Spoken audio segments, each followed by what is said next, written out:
Middle east యుద్ధం వల్ల చమురు ధరలు విపరీతంగా పెరిగిపోయాయి. ఇప్పుడు బ్యారెల్ $120. అంటే ఎంత పెరిగిపోయిందో చూడండి. సగానికి సగం పెరిగిపోయింది. మొన్న $85 ఉండేది. నిన్న ఒక్కరోజు 29% పెరిగి $120 చేరుకుంది. కువైట్లో, ఇరాక్లో, యూఏఈలో ఉత్పత్తి బాగా తగ్గిపోయింది. ఇరాన్లో రోజుకి 4.5 మిలియన్లు బ్యారెల్ ఉత్పత్తి అయ్యేది.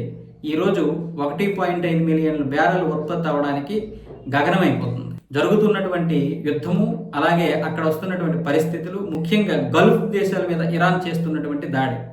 దాడి చేస్తూ ఉత్పత్తి చేయలేకపోతుంది. వాళ్ళ మీద దాడి చేయడం వల్ల వాళ్ళు కూడా ప్రజలను రక్షించుకోవడానికే వాళ్ళ సమయం సరిపోతుంది. ఏది మిగతా గల్ఫ్ దేశాలకి. సో దీనివల్ల క్రూడ్ ఆయిల్ ధర విపరీతంగా పెరిగిపోయింది. ఇది $200 తాకినా తాకొచ్చు. ఇక్కడ ఏదేదంటే ముఖ్యంగా యూఏకి చెందినటువంటి మోర్బాన్ క్రూడ్ బ్యారెల్ ధర $120 పెరిగింది. వెస్ట్ టెక్సాస్లోని $115, బ్రెంట్ క్రూడ్ ఆయిల్ ధర $116 చేరాయి. ఇది ప్రస్తుతానికి అయితే ఉన్నటువంటి ఒక అప్డేట్. ఇంకా రేపు ఎంతైనా పెరగవచ్చు. రేపు మళ్ళీ $50 పెరిగినా పెరగవచ్చు. ఇదే విధంగా ఉంటాయి. ప్రధానంగా సరఫరా మాత్రమే కాదు, ఉత్పత్తి తగ్గిపోవడం వల్ల ఈ యొక్క ధరల పెరుగుదలకి ప్రధాన కారణం.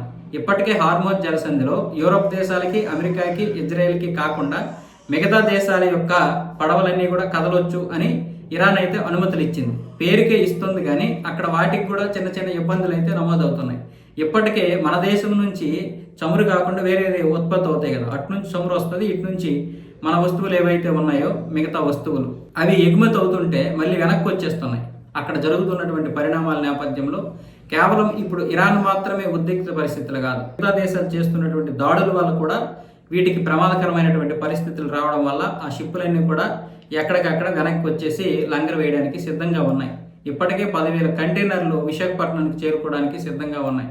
అందుకే పోర్ట్ అధికారులకు లేఖ కూడా రాశారు, కంటైనర్లకు సంబంధించినటువంటి అధికారులు. సో ఇలాంటి పరిస్థితులు మిడిల్ ఈస్ట్లో ఉన్నాయి. చమురు రావడం కష్టమే. అయితే భారత ప్రభుత్వం మాత్రం చమురు ధరలు పెరగవు, ఎవరు టెన్షన్ పడకండి, ఆ పెట్రోల్ ధరలు అయితే పెరగవు, పెట్రోల్ డీజిల్ అయితే అలాగే ఉంటాయి. మనకి చాలా వరకు 4,000 కోట్ల బ్యారెల్ల చమురు ఉంది అని చెప్తుంది.